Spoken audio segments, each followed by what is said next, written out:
ఈ సాంప్రదాయాన్ని అనేక దశాబ్దాలుగా 2 రోజులు నిర్వహిస్తారు అధ్యక్ష.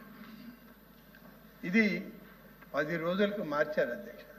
ఎవరు మార్చారు, ఎందుకు మార్చారు, దానికి ఆగమ పండితులు దానికి అనుమతి ఇచ్చారా, ఇవన్నీ పోతే ఇంకా లోతుకు పోతే చాలా ఉంది అధ్యక్ష.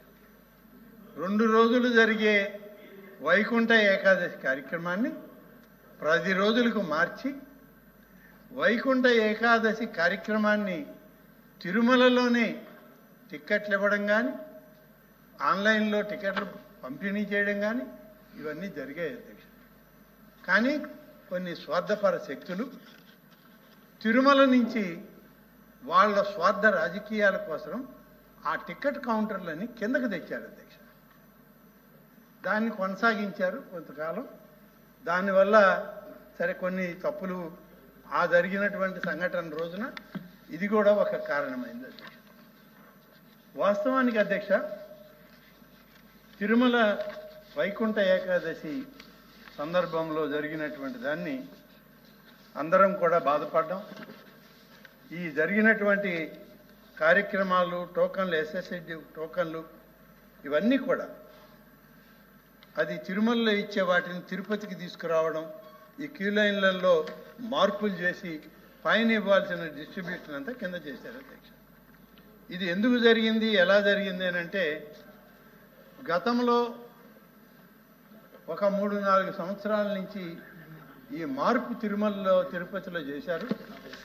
ఆనాటి పాలక వర్గాలు చేసిన కార్యక్రమం అది కొనసాగిందే తప్ప ఇది అనాదిగా ఉన్నది పద్ధతి కాదు అని చెప్పి ఆనాడు చెప్పడం జరిగింది. అయినప్పటికీ వివరాలన్నీ సేకరించిన తర్వాత దీనిలో బాధ్యులైనటువంటి అధికారులని ఎంపిక చేసుకొని ఎవరు దీనిలోని అప్పటికప్పుడే ఒక నిర్ణయం తీసుకోవడం జరిగింది. నిర్ణయం తీసుకున్న తర్వాత ఆడున్నటువంటి అధికారుల్ని వెంటనే రిలీవ్ చేయమని, కొంతమందిని చట్టపరంగా ప్రభుత్వ పరంగా చర్యలు తీసుకోమని గౌరవ ముఖ్యమంత్రి గారు ఆదేశాలు ఇవ్వడం, మా శాఖ ద్వారా ఆ ఆదేశాలని అమలు చేసే తీరులో ఉన్నటువంటి కొందరు అధికారులను సస్పెండ్ చేశాం, కొందరు అధికారులని అక్కడ రిలీవ్ చేశాం. వాళ్ళకు బదులుగా వెంటనే ఇతర అధికారులను తీసుకొచ్చి పెట్టి 2 రోజులు 10 రోజులు చేసినప్పటికీ ముందుగా దాన్ని ప్రకటన జరిగింది కాబట్టి 10 రోజుల కార్యక్రమాన్ని పూర్తి చేయడం జరిగింది అధ్యక్ష. ఈ తొక్కిసలాటలో జరిగినటువంటి దీని మీద కేవలం ప్రభుత్వ అధికారులు, ప్రభుత్వంలో ఉన్నటువంటి మంత్రివర్గం వీళ్లే కాదు అధ్యక్ష, అనేక మందికి అనేక రకాల అనుమానాలు వచ్చాయి. ఆ వచ్చిన అనుమానాలని నివృత్తి చేయాలంటే దీనికి ఒక చట్టబద్ధతను తీసుకురావాలని చెప్పి చేసినటువంటి ఒక ప్రయత్నంలో దీనికి మనం ఒక కమిషన్ వేయడం జరిగింది. ఆ కమిషన్ కూడా దీని మీద హైకోర్టు మాజీ న్యాయమూర్తి జస్టిస్ సత్యనారాయణ మూర్తి గారిని దీనికి జ్యుడిషియల్ కమిషన్ వేశాం. వారిచ్చే నివేదికను ఆధారం చేసుకొని చర్యలు తీసుకుంటామని చెప్పి చెప్పడం జరిగింది అధ్యక్ష. వారి నివేదిక, వాటి పూర్వాపరాలు, అలాగే వారు అక్కడ పోయి ఎంక్వైరీ చేయడం, అనేక సిట్టింగులు వేయడం, ప్రతి ఒక్కరిని విచారించడం అన్నీ అయిన తర్వాత ప్రభుత్వానికి నివేదిక ఇచ్చారు అధ్యక్ష. ఈ నివేదిక మీద ప్రభుత్వం ఒక నిర్ణయం తీసుకుంది. ఆ నిర్ణయం ప్రకారం బాధ్యులైనటువంటి తిరుపతి క్రైమ్ డిఎస్పి రమణ్ కుమార్, అలాగే గోశాల డైరెక్టర్ శ్రీ హర్నాథ్ రెడ్డికి, వీళ్ళిద్దరికీ అక్కడ బాధ్యతలు ఇచ్చారు అధ్యక్ష. ఈ క్యూ లైన్ బాధ్యత తిరుపతిలో జరిగిన ఇన్సిడెంట్కి అక్కడ బాధ్యత వహించాల్సిన వీళ్ళిద్దరికీ ఆ డ్యూటీ ఉంది. ఇద్దరూ సమయాభావం, అక్కడ సమయంలో లేరు. క్రిందనున్నటువంటి అధికార యంత్రాంగం సూచనలు ఇచ్చిన పరిస్థితి లేదు. ఈ తొక్కిసలాటలో నష్టపోయింది కొంతమంది ప్రజలు కూడా చనిపోవడం. వాళ్ళు కూడా ఇక్కడ వాళ్ళు కాదు అధ్యక్ష, కొంతమంది విశాఖపట్నం, కొంతమంది తమిళనాడు, కొంతమంది కేరళ, ఇట్లా వివిధ ప్రాంతాల నుంచి స్వామివారి దర్శనానికి వచ్చి నష్టపోయారు అధ్యక్ష. అదే సందర్భంలో అక్కడ ఉన్నటువంటి జిల్లా ఎస్పీ శ్రీ సుబ్బరాయుడు గారు, అలాగే టీటీడీ చీఫ్ విజిలెన్స్ అధికారి, సెక్యూరిటీ అధికారి ఆయన శ్రీ శ్రీధర్ గారు, అలాగే జేయూగా ఉన్నటువంటి ఐఏఎస్ అధికారిని గౌతమి గారు, వీళ్ళందరూ కూడా ఈ పర్యవేక్షణలో ఉన్నారు. డిపార్ట్మెంటల్గా వాళ్ళు చేస్తున్న పర్యవేక్షణ అంతా చేస్తున్న ఈ ఇన్సిడెంట్ జరిగింది కాబట్టి వాళ్ళందరినీ కూడా పక్కన పెట్టి ఈ యొక్క కమిషన్ ఎంక్వైరీ పూర్తి చేశాం అధ్యక్ష.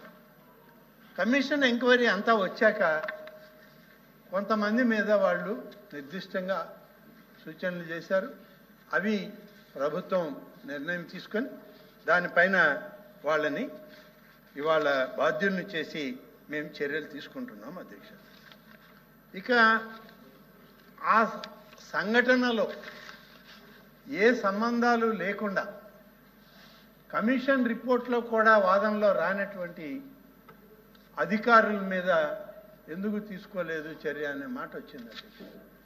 కమిషనే, జ్యుడిషియల్ కమిషనే అక్కడ ఉన్నటువంటి ఒక ఐఏఎస్ అధికారిని, ఇద్దరు ఐపీఎస్ అధికారుల మీద వాళ్ళకి ఎలాంటి సంబంధం లేదు ఈ ఇష్యూ మీద, ఇన్సిడెంట్ మీద నివేదిక ఇచ్చాక ప్రభుత్వం ఏ విధంగా చర్యలు తీసుకుంటుంది అధ్యక్ష? కాబట్టి కొన్ని విధానాలు ఉన్నాయి రాష్ట్ర ప్రభుత్వానికి, కొన్ని పద్ధతులు ఉన్నాయి. వాటి ప్రకారం ఇవాళ చర్యలు తీసుకునేటువంటి కార్యక్రమం ప్రభుత్వం ఇప్పటికే తీసుకోవడం జరిగింది అధ్యక్ష. అలాగే సింహాచలం దుర్ఘటన అధ్యక్ష, ఇది కూడా కొంచెం బాధ కలిగించేది. సంవత్సరానికి ఒక రోజు, ఆ రోజు సింహాద్రి అప్పన్న చందనోత్సవం కార్యక్రమం జరిగేది. ముందు మేము వెళ్ళాము అధ్యక్ష, అన్ని రకాలుగా కూడా పరిశీలన చేసి అధికారులకు ఆదేశాలు ఇచ్చాం. కానీ ఆ ముందు 2 రోజుల ముందు నుంచి భారీగా వర్షాలు పడ్డాయి. ఈ వర్షాలు పడ్డ వల్ల ఇది పడింది అనేది కాదు, కానీ దీనిలో కొంత సమన్వయ లోపం జరిగిందనే మాట వాస్తవం.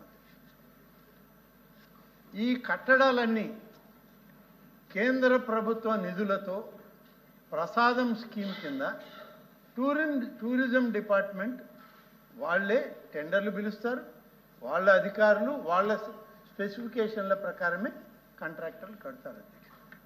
కానీ ఇక్కడ ఇది దేవాలయ ప్రాంగణంలో వచ్చినటువంటి గోడ.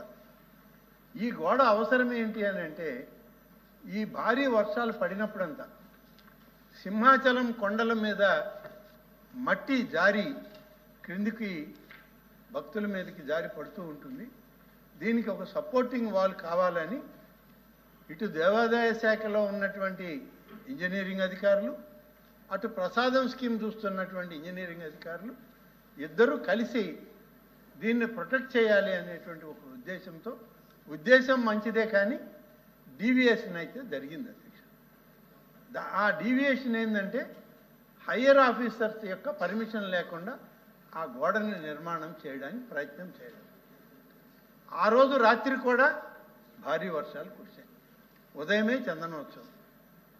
ఆ చందనోత్సవానికి కూడా వెళ్ళిన అధికారుల్లో మా సెక్రటరీ ఉన్నారు, మా కమిషనర్ ఉన్నారు, అలాగే ఫౌండర్ చైర్మన్ ఇప్పుడు ప్రజెంట్ గోవా గవర్నర్ గారైన అశోక్ గజపతి గారి కుటుంబం కూడా ఆ రోజు దర్శనం చేసుకోవడం జరిగింది. అవన్నీ అయ్యే వరకు కూడా ఎక్కడ ఏం జరగలేదు. ఆ తర్వాత జరిగినటువంటి ఈ చిన్న గోడ కూలడంతో మనుషులు చనిపోవడం జరిగింది. గోడ కూలింది అంటున్నాను. లేదండి, నేను గోడ కూలలేదు అనలేదు, గోడ కూలింది. ఆ గోడ కూలిన దానివల్ల ఓకే, ప్రొటెక్షన్ గైడింగ్ వాల్, అది ప్రొటెక్షన్ గైడింగ్ వాల్ కూలిన దానివల్ల, అంటే చిన్న అనేది నేను మామూలుగా పదం వాడడంలో ఒకవేళ నా పొరపాటు ఉంటే నేను వెనక్కి తీసుకుంటాను అధ్యక్ష. ఎల్ఓపి గారు చెప్పినట్లు గోడ కూలడం వల్ల ఈ అపచారం జరిగింది, అక్కడ వాళ్ళు చనిపోవడం జరిగింది. సాక్షాత్తు దగ్గరలోనే మా హోంమంత్రి గారు ఉన్నారు, స్థానికంగా. అధికారులందరూ ఉన్నారు, వెంటనే వెళ్ళారు. చేయగలిగినటువంటి ప్రయత్నం అంతా జిల్లా కలెక్టర్ దగ్గర నుంచి అందరూ కూడా district administration, state administration, endowment, అలాగే టూరిజం డిపార్ట్మెంట్ అందరూ కూడా పనిచేయడం జరిగింది. కొన్ని దురదృష్ట సంఘటనలు జరిగేటప్పుడు దీనికి ఎవరు కారకులు అని అంటే, ఒకవేళ అంత గట్టిగా చెప్పాల్సి వస్తే అధ్యక్ష, ప్రస్తుతం ఈ శాఖ నిర్వహించేవాడిని నేనే బాధ్యత, తప్పదు. కానీ సంఘటనను బట్టి, దాని వివరాలను బట్టి, అక్కడ జరిగినటువంటి వాస్తవాలను బట్టి మనం చర్యలు తీసుకోవాల్సిన అవసరం ఉంది. ప్రభుత్వం బాధ్యత అది.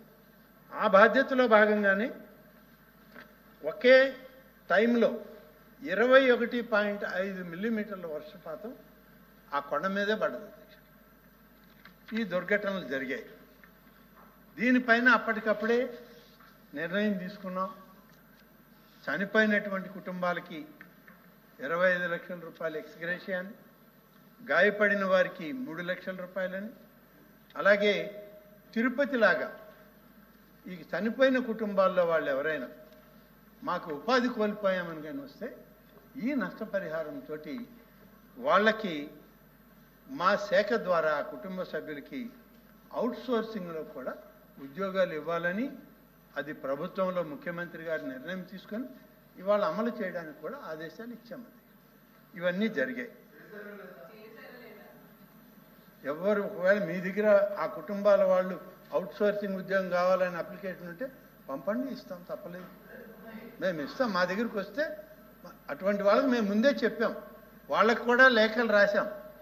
మీ వాళ్ళు ఎవరైనా ఉంటే చెప్పండి, ప్రభుత్వం ఉద్యోగం ఇస్తుంది. అవుట్సోర్సింగ్ ఉద్యోగం ఇవ్వడానికి మాకేం అభ్యంతరం లేదు, ఇస్తామనే హామీ ఇచ్చాం. ఇవాళ ఒకవేళ అటువంటిది మాకు రాలేదయ్యా అంటే మీ దగ్గర ఉంటే లెటర్ పంపండి, వెంటనే నేను దాని మీద ఆదేశాలు ఇవ్వడానికి అభ్యంతరం లేదు. సో ఇలా ఉన్నాయి అధ్యక్ష. ఇంత దూరం చర్చ జరిగింది కాబట్టి కొన్ని విషయాలు ఈ సభలో తమ ద్వారా చెప్పాల్సిన అవసరం ఉంది. దేవాలయాలు, దైవ దర్శనాల్లో ఇటువంటి సంఘటనలు అపచారం. దీనికి కారణం ఈ ప్రభుత్వం.